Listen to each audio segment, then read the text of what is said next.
Hello friends, આજે આપણે ધોરણ 7 વિષય ગણિત વિકાસ પરીક્ષાલક્ષી એસાઇનમેન્ટ 2026માં પ્રશ્ન નંબર 2નું સંપૂર્ણ સોલ્યુશન જોવાના છે. જો વિદ્યાર્થી મિત્રો હજુ સુધી આપણી ચેનલને સબસ્ક્રાઇબ ના કરી હોય તો કરી લેજો. બાજુમાં આવેલા બેલ આઇકન દબાવી લેજો જેથી આવનાર વિડીયો નોટિફિકેશન તમને મળતું રહે. ચાલો આપણે સોલ્યુશન જોઈ લઈએ. પ્રશ્ન નંબર 2 ખાલી જગ્યા પૂરો. ચેપ્ટર નંબર 7માં છે. તો પહેલી ખાલી જગ્યા 0.5 ને ટકામાં ખાલી જગ્યા લખાય. તો 0.5 ગુણ્યા 100% એટલે 5/10 થશે. પોઈન્ટ દૂર થશે એટલે ગુણ્યા 100% એટલે અહીંયા મીંડું કટ થાય એટલે 50% આવશે.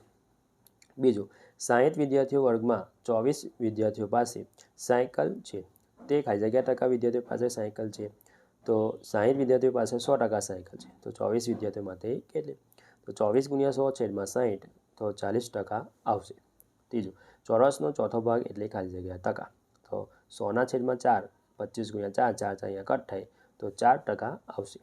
ચોથું, 300 ગુણમાંથી 120 ગુણ મેળવ્યા તો ખાલી જગ્યા ટકા ગુણ મેળવ્યા તો 300ના 100% તો 120ના કેટલા? તો 120 ગુણ્યા 100/300 તો 40% આવશે.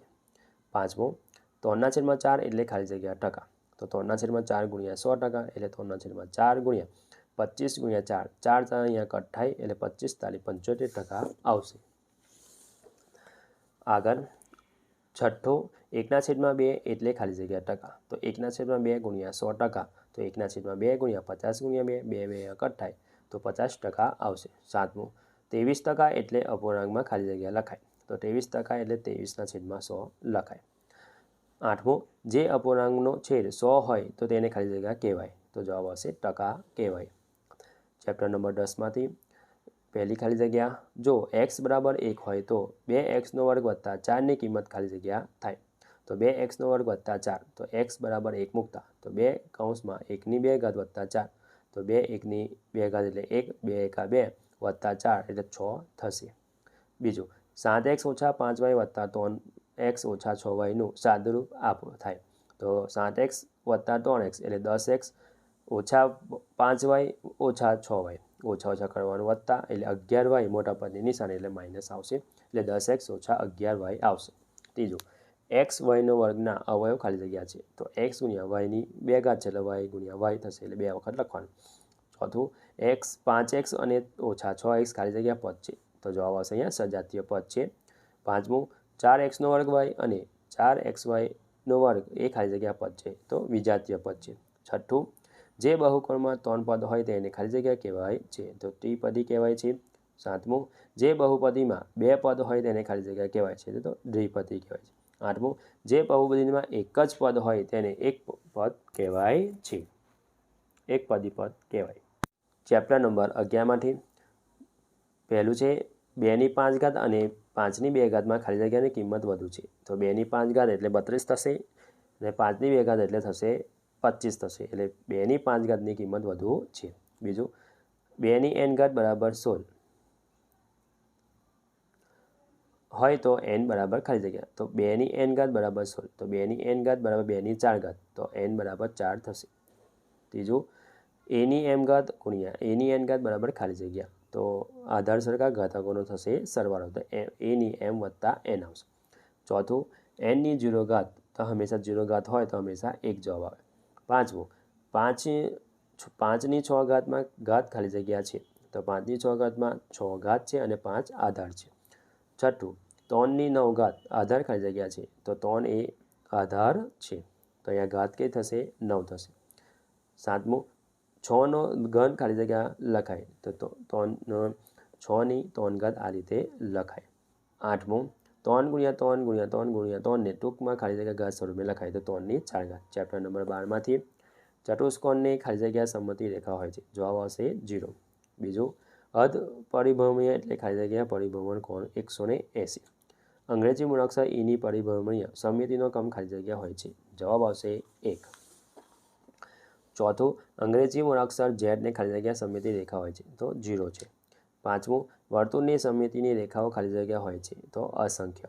છઠ્ઠું, નિયમિત પંચકોણને ખાલી જગ્યા સમમિતિ રેખાઓ હોય તો 5 હોય. અને સાતમું, ચોરસને ખાલી જગ્યા સમમિતિ રેખા હોય તો 4 હોય.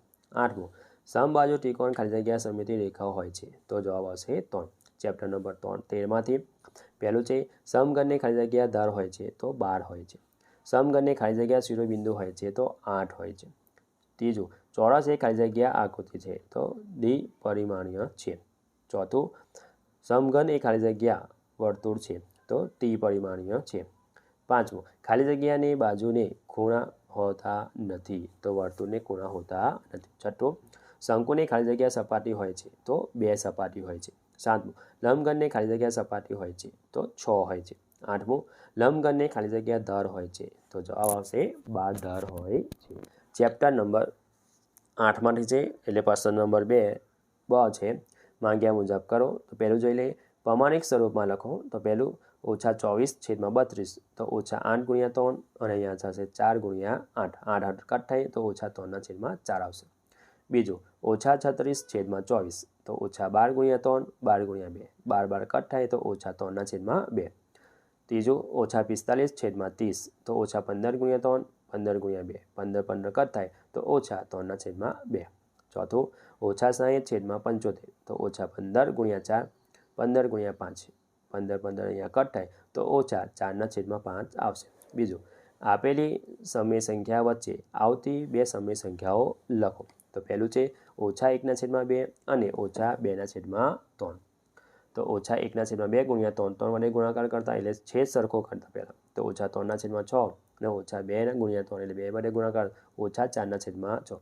બેની વચ્ચે કોઈ સમય સંખ્યા આવતી નથી તો આગળ હવે 2 વડે ગુણાકાર તો -6/12 તો અહીંયા થશે -8/12.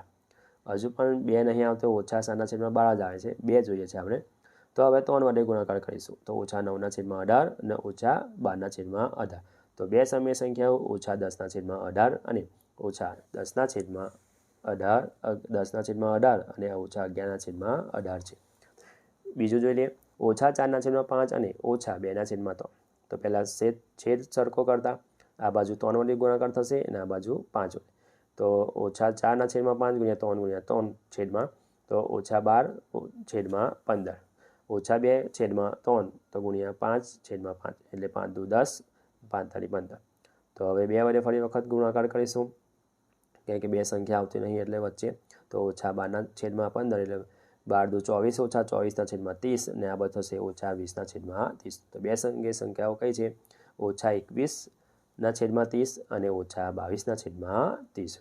હવે ત્રીજો -1/4 અને -3/5. તો આવશે -1/4 × 5/5 એટલે 5 -5 આવશે છેદમાં આવશે 20. -3/5 તો 4 વડે ગુણાકાર કરીશું ઉપરની છે તો -12/20. તો બે સમય સંખ્યાઓ -6/20 અને -7/20 છે. આગળ ચોથો દાખલો -1/2 અને -5/7. તો -1/2 × 7/7 તો 7 × 7 થશે -7/14. તો આ બાજુ છે -5/7 × 2/2 તો 2 દુ 10 -10 આવશે 7 દુ 14. તો બે સમય સંખ્યાઓ -8/14 અને -9/14 છે. ચેપ્ટર નંબર 10માંથી તો પહેલું છે નીચેની પદાવલી માટે પદના અવયવ લખો. તો પહેલું છે 8x² y² એટલે કે 2 × 2 × 2 અને xની 2 ઘાત છે તો x 2 વખત લખીશું x × x અને yની 2 ઘાત છે તો y × y. 25x yની 3 ઘાત પાય 25 થશે x એવા એવા xની 3 ઘાત તો x 3 વખત લખવાનું. ત્રીજું -6x² y તો -2 × 3 × x × x અને y. ચોથું -9xની 2 ઘાત yની 3 ઘાત -3 × 3 એટલે x × x y × y × y એટલે y 3 વખત. -12xની 3 ઘાત y તો -2 × 2 × 6 થઈ ગયા 12. હવે xની 3 ઘાત છે તો x 3 વખત લખવાનું અને y 1 વખત લખવાનું. -15x yની 3 ઘાત -3 × 5 × x × y × y × y. -14xy તો -2 × 7 તો x × y. 10મું 10x² y² બરાબર 2 × 5 × x × x y × y. બીજું છે જો x બરાબર -2 હોય તો નીચેની કિંમત શોધો. તો પહેલું છે xની 2 ઘાત વત્તા 3x વત્તા 1.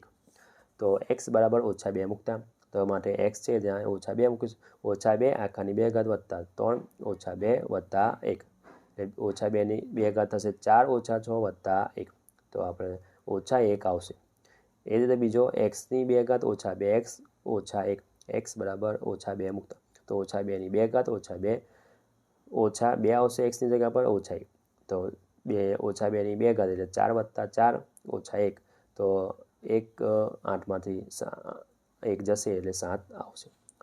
હવે ત્રીજો એક્સની 2 ઘાત વત્તા 4x ઓછા 2 x બરાબર ઓછા 2 મૂકતા તો ઓછા 2ની 2 ઘાત વત્તા 4 ઓછા 2 ઓછા 1 તો 4 ઓછા 8 ઓછા 4 તો અહીંયા આવશે ઓછા 6 આવશે. ચોથું એક્સની 2 ઘાત ઓછા 5x વત્તા 4 તો x બરાબર ઓછા 2 મૂકતા ઓછા 2ની 2 ઘાત ઓછા 5 કૌંસમાં 2 વત્તા 4 તો 4 વત્તા 10 વત્તા 4 એટલે થશે 18. જો વિદ્યાર્થી મિત્રો આ મારો વિડીયો ગમ્યો હોય તો લાઈક કરજો, તમારા ફ્રેન્ડ સાથે અચૂકથી શેર કરજો. હજુ સુધી આપણી ચેનલને સબસ્ક્રાઈબ ના કરી હોય તો કરી લેજો. બાજુમાં આવેલા બેલ આઇકન દબાવી દેજો જેથી આવનારા વિડીયો નોટિફિકેશન તમને મળતો રહે. Thank you.